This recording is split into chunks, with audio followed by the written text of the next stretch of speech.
This is one of my great frustrations, though, with conservatives. I'm not talking about you, and you're right. The media hasn't been following this story as much as it could have.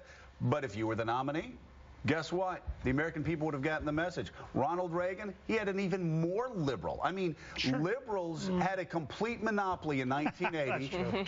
They had three networks. Sure they were more liberal, but they did. No, I'm saying they had a monopoly. They had three networks. They had PBS. They had the New York Times of Washington. You know, they drove it. Sure. George H.W. Bush in 1987, 1988, they had contempt for Bush.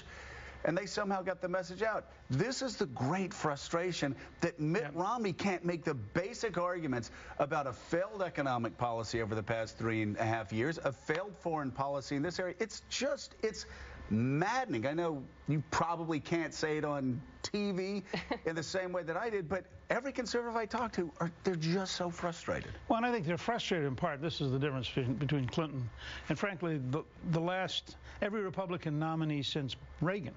I mean, Reagan was a FDR Democrat and a movie star and a TV star who got communicating. Regular Democrats get corporate meetings.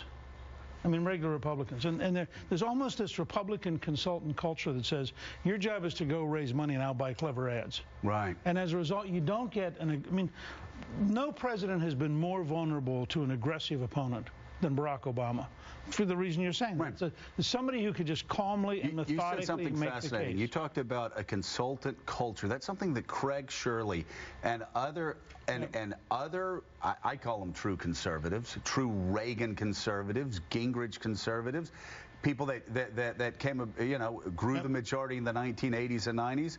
They believe the Republican Party has been taken over by a Washington, D.C. consultant culture. I believe that. Yeah. And that's the culture that nominated, right, Mitt Romney, because he lacks a unified theory of the case. That's part of why he's been ineffective at taking advantage of both